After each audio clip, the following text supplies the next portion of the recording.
6월 23일 화요일 아침 묵상 고린도전서 14장 20절에서 40절 품위 있게 질서 있게 라는 제목을 가지고 말씀을 살펴보도록 하겠습니다.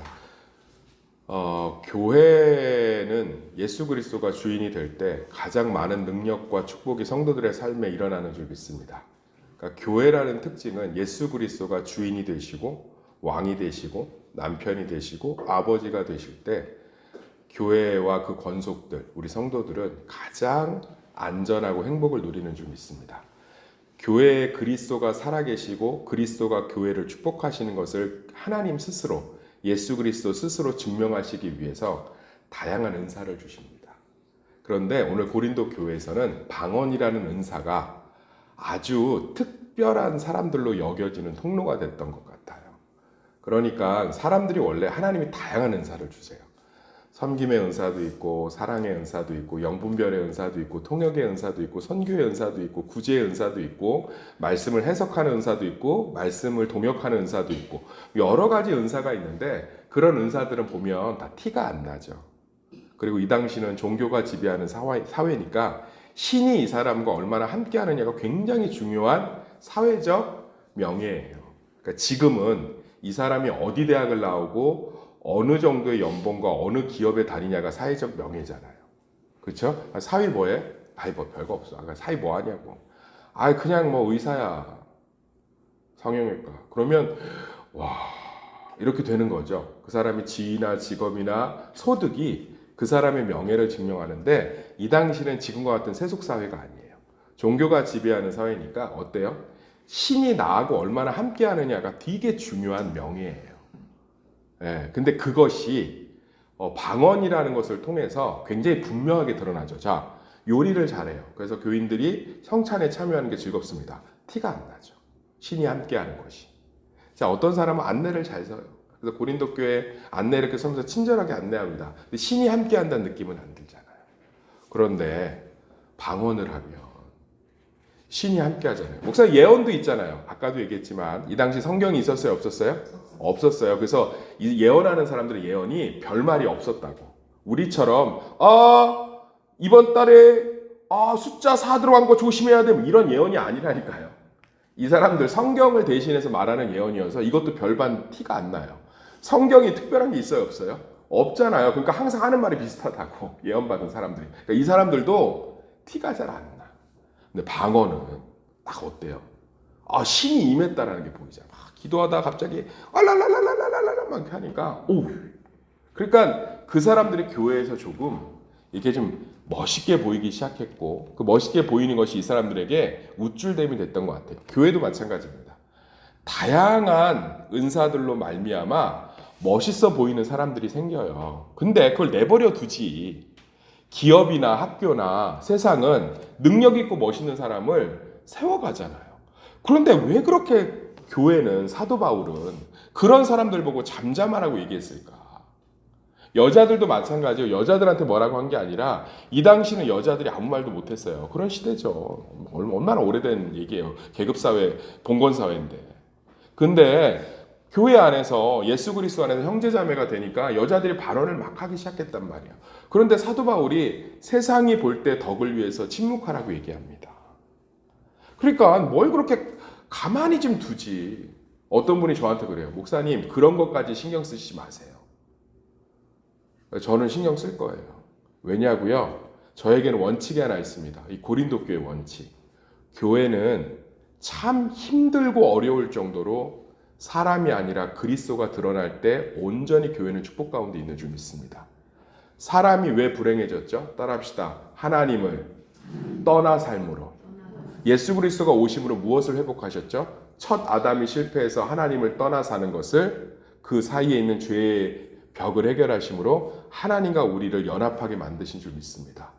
교회는 성도는 하나님이 주인이 될 때 제일 행복한 줄 믿습니다. 그러려면 사람이 내려가야 돼요. 사람이 내려가야 돼요. 대부분의 교회들이 이걸 설교하는 목사들이 저한테 비추는 거예요.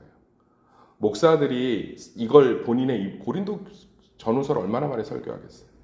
그러면서 본인들이 성도들에겐 요구하면서 저는 성도들은 거의 문제가 없다고 생각합니다. 제가 담임 목회 이제 한 3년 좀 해보니까 오히려 목회자들이 문제예요. 목회자들이 더 사실은 많이 죽어야 됩니다. 그래야 그리스도가 더 살아날 줄 믿습니다. 그리스도가 살아나면 살아날수록 목회도 재밌고 교회도 건강해지고 성도들도 축복 가운데 있는 줄 믿습니다. 그래서 항상 나를 낮춰야 되는 거예요. 왜냐하면 내가 드러나기 시작하면 그리스도가 설 자리가 있어요, 없어요? 없어요. 그리스도가 설 자리가 없어요. 우리가 선교를 섬기든 가정을 섬기든 교회를 섬기든 우리가 뭐 여러 가지 행사를 섬기든 구역을 섬기든 내 반을 섬기든 내가 드러나면 그리스도가 설 자리가 없어요. 그리스도가 설 자리가. 예전에 이렇게 삼일교회에서 제가 청년부 할 때 제가 초등부 선생님이었거든요. 근데 우리 부서가 부흥이 제일 안 돼요. 다른 부서들은 이렇게 아이들이 이렇게 계속 늘어나는데 저는 부흥이 안 돼요. 왜냐하면 부장 선생님이 신학생은 혼자 나밖에 없다고 개척반을 맡기셨거든요. 그러니까 전도에서 반을 채우라는 거예요. 신학생이니까. 얼마나 그게 쉽지 않겠어요. 그래 안 그래요? 아무리 밖에 나가서 전도를 해도 안 채워져요. 그리고 솔직히 말해서 얼마나 부러웠겠어요. 다른 반들은 성경학교 하면 반 아이들이 있어서 그 선생님들하고 어디도 가고 행사도 참여하는데 나는 그리고 한두 사람이 이렇게 와도 아이들이 그 다음 주면 안 나오고 그러니까 얼마나 힘들었겠어요. 그런데 그 시간을 저를 위해서 저를 드러내는 것으로 이렇게 했다면 그리스도가 드러나면 되잖아요. 그래서 열심히 성경 공부를 했어요. 아무 아이들이 없어도. 그러니까 미친놈이죠.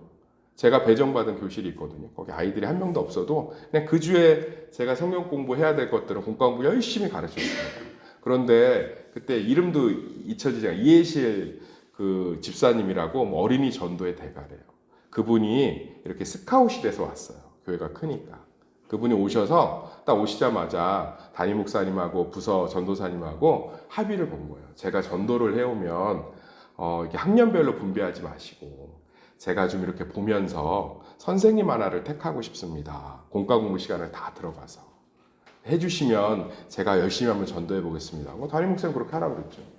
그래서 반마다 들어오시는 거예요. 그런데 이해실 그 집사님이 다 모든 반을 들어갔다 나와서 그러는 거예요. 저는 전도하면 김호 선생님에게 맡기고 싶습니다. 그분 은사가 대단하더라고요. 구름대처럼 아이들이 몰고 와요. 제가 얼마나 아이들이 늘어났나 그해 교회 장학생 1기로 지금도 그 교회 동판에 새겨져 있어요. 사랑하는 성도님들, 그 시간은 창피한 시간이죠. 다른 사람들은 다 공과 공부하는데 저 혼자 그 뒷벌쯤이에요. 그리고 제 능력이 드러나는 시간이잖아요. 신학생인데 전도를 해서 채워야 되는데 근데 성도님들 내가 드러나서 뭐 하겠어요? 그리스도가 드러나니까 제가 올라가잖아요. 할렐루야. 사랑하는 성도님들 우리는 그걸 경험해야 돼요. 그리스도가 드러나면 사실 나도 살고 주변도 살고 다 사는 하나님의 덕이 되는 질서들이 세워지는 줄 믿습니다. 그래서 뭐라고 했냐면 야 방언하는 거 참 좋아. 금하지 말래잖아요. 방언하는 거 좋은데 안 믿는 사람이 와서 보면 제가 얘기했잖아요. 지금도 똑같아요. 미친놈으로 안 보겠냐. 그러니까 안 믿는 사람들 연약한 사람들 있을 때는 하지 마. 저 사람은 왜 방언을 받아서 기도도 더 하나님이 들으시는 것 같고. 자 사랑하는 성도님들 자식 키워보시면 아픈 손가락에 더 마음이 가요? 건강한 손가락에 마음이 더 가요? 아픈 손가락에 훨씬 마음 가죠? 방언하는 사람보다 못하는 사람한테 하나님이 더 귀 쫑긋 기울이고 계신 줄 믿습니다. 그렇게 바라보셔야 돼요. 하나님은 항상 높은 자들에게 마음이 있었어요? 낮은 자들에게 마음이 있었어요? 항상 예수님은 낮은 자들에게 마음이 있었어요. 근데 내가 방언하니까 하나님이 저 사람은 더 들을 것 같고 하나님 앞에 신령한 것 같고 그런 사람 잘 안 들어요. 왜죠? 이미 다 증거가 보였잖아요. 그런데 기도도 할 줄 모르고 뒤에서 어떻게 해야 되나 하면서 눈물 꼼빡꼼빡 흘리고 있는 세리의 기도는 예수님이 의롭다고 칭찬하신 줄 믿습니다. 복음적 관점으로 바라보시면 생각보다 우리가 교회에서 해야 될 것들이 참 많아요. 사랑하는 성도님들, 사도 바울이 지금 이 얘기를 하고 있는 거예요. 방언 좋아. 사도 바울은 방언이 틀렸다고 얘기하지 않아요. 너무 좋은 은사라고 얘기합니다. 그런데 덕이 됐으면 좋겠다는 거예요. 그 덕이 되는 건 내가 드러나는 게 아니라 우리 성도들 있는데 뭐 어떤 분 그래, 목사님 전 방언기도 목사님이 싫어할 것 같아서 못하겠어요. 아니 우리 교회 성도들은 그 이해하지 못할 사람이 어디 있어요? 마음껏 하세요. 마음껏. 그런데 그것이 우쭐함이 되지 않으면 돼요. 아 목사님 제가 이러이러한 은사가 있는데 뭐 나대는 것 같고, 나대셔야죠. 하나님이 주신 은사인데. 하나님이 주신 은사는 하나님과 사람과 자신을 위해 쓰라고 주신 선물인 줄 믿습니다. 근데 그것이 나를 우쭐하게 하지 않으면 되는 거예요. 나를 돋보이게 하지 않으면 되는 거예요. 나를 돋보이게 하는 것들은 뭐냐고요? 어떻게 알 수 있냐고요? 모든 사람들이 앞에서 하나님께 영광 돌립니다. 아유 하나님이 하셨습니다. 저희 교회 와서 제가 제일 많이 들은 게 그거예요. 아유 하나님이 하신 거예요. 제가 딱 정리해 드릴게요. 오늘 고린도 말씀으로 내가 우쭐대고 있는 건지 하나님을 위해서 한 건지, 내 감정이 일을 하면서 일이 끝나고 나서 내 감정이 사람의 반응이나 사람의 인정이나 사람 때문에 상처받은 것 때문에 불편하면 나를 위해 한 거예요. 그래요 안 그래요? 사람이 딱 있으니까. 근데 내 감정이 일이 끝났는데 못하기도 하고 실수하기도 했고 저 사람 눈빛도 안 좋기도 했지만 그냥 감사해. 누구한테 한 거기 때문에 하나님에게. 그럼 나를 드러낸 게 아니에요. 저도 마찬가지입니다. 설교가 끝나고 내려왔는데 집회 같은 외부 집회나 강의 같은 거 갔다 와서 성도들 반응이 좋으면 기분이 되게 좋아요. 그리고선 자꾸 문자 같은 거 기다립니다. 강사 목사님 이번에 너무 좋았다고 난리예요. 그러면 저를 위해서 한 거예요. 근데 그것들이 신경이 안 쓰이고 정말 하나님의 말씀을 잘 전한 것이 감사하면 그건 죽게 한 거예요. 근데 희한한 건요, 말씀의 능력과 열매는 잘한 것에서 나오지 않고 그리스도를 높이는 것에서 맺혀진다는 거예요. 사랑하는 성도님들, 한번 가족관계 안으로 끌고 들어가면 이게 되게 쉬워요. 자식 키우면서 자식이 내 마음 알아줘요 몰라줘요? 부모 마음을 자식이 어떻게 알아줘요? 그래도 가끔 서운하긴 해도 그 자식만 봐도 좋잖아요. 그건 자식을 위해서 한 거예요. 그런데 그렇지 않고 자식한테 난 이렇게 해줬는데 제가 저렇게 나와라고 계속 서운해하는 건 나를 위해서 자식을 성공시킨 거예요. 사랑하는 성도님들, 그리스도를 위하지 않은 건 싹이 안 나요. 내가 뿌린 씨는 선한 열매를 맺을 수가 없어요. 그래서 서운함도 가득하고 눈치도 많이 보고 교만하기도 하고 시험 들기도 하고 우쭐대기도 하고 낙심하기도 하고 답답하기도 하는 거예요. 그런데 그리스도의 열매는 반드시 싹이 트는 줄 믿습니다. 그리고 의로운 풍성한 열매가 맺혀요. 사랑하는 성도님들, 오늘 사도 바울이 얘기합니다. 너희에게 주신 방언, 통역, 예언 다 마음껏 사용해라. 그러나 기준과 질서가 있어야 된다. 그건 뭐예요? 나를 높이지 말라는 거예요. 나를 높이지 않는 게 뭐예요? 마음이죠. 우리 마음 가운데 정말 그리스도를 위한 것이면 어찌 그리스도를 위한 것이. 저도 일을 하다 보면 엉망일 때가 있어요. 그렇지만 그리스도를 위해서 했다면 그 순간에 속상해도 주님 앞에 그것들을 온전히 드릴 수가 있어요. 그래서 사도 바울이 지금 계속 28절에 보면 통역하는 자가 없으면 잠잠하라. 또 여기 보면 34절에 여자는 잠잠하라. 그리고 여기 보면은 방언하는 자들은 잠잠하라. 자꾸 이렇게 얘기하는 게 뭐예요? 뭔가 자기를 드러내고자 하는 자들을 자꾸 사도 바울이 누르고 있는 거예요. 왜냐하면 이 사람들이 꼴 보기 싫어서가 아니라, 야 바울이 내가 드러나야지 저것들이 왜 자꾸 평신도들이 이런 게 아니라, 사도 바울은 자기 은사를 따라 마음껏 사용하라고 그랬어요. 그런데 교회는 그리스도가 주인이 될 때 능력이 있습니다. 신앙생활도 마찬가지예요.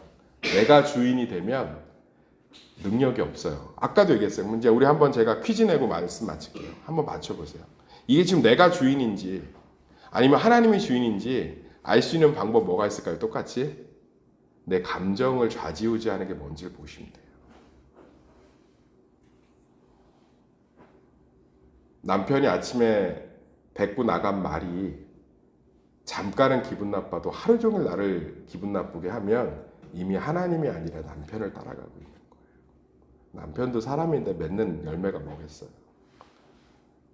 그러니까 내 감정을 좌지우지하는 게 뭔지를 보시면 대부분 거기에 내가 하나님처럼 여기고 있는 대상이 있습니다. 사랑하는 성도님들, 내 마음을 주관하시는 건 하나님이 되시길 소망합니다. 예, 얼마나 하나님께서 우리를 기뻐하시고 예수 그리스도의 사랑으로 우리를 사랑하시는데 그런 마음들로 주신 은사들을 마음껏 교회를 위해서, 가정을 위해서, 나를 위해서 사용하시기를 간절히 소망합니다. 예, 정말 그래서 날마다 기쁨과 은혜 가운데 하나님의 은사들로 충만한 열매들을 맺으시고 교회는 더욱더 사람이 낮아지고 하나님만 높아져야 돼. 그건 유교적인 낮아짐이 아니라 제가 한 게 아닙니다. 뭐 이런 게 아니라 정말로 내가 누구를 위해서 내 삶과 내 은사들을 사용하고 있는지. 예, 그러면 그 서운함을 딱 보시면 돼요. 서운함. 아니면 내가 기분 좋음, 내 감정이 움직이는 대상이 누군지를 보면 이거는 사람에게 하고 있었구나. 이거 나 자신을 위해서 하고 있었구나. 그러면 죄송하지만 열매가 안 맺혀요. 그래서 지치는 거예요. 그래서 화도 나는 겁니다. 나 이렇게 열심히 했는데, 나 이렇게 헌신했는데. 우리가 부산 가려면 경부를 타고 아래로 내려가야지. 계속 위로 올라가면 일산 그 통일로 타고 올라가면 김정은밖에 더 만나겠어요. 왜 나 열심히 했는데 부산 안 가고 김정은 만났어요 이러면 그거 어떻게 해요? 방향을 틀어야지. 항상 우리 가운데 예수 그리스도가 주인 되는 우리의 가정과 교회 되기를 예수의 이름으로 축원합니다.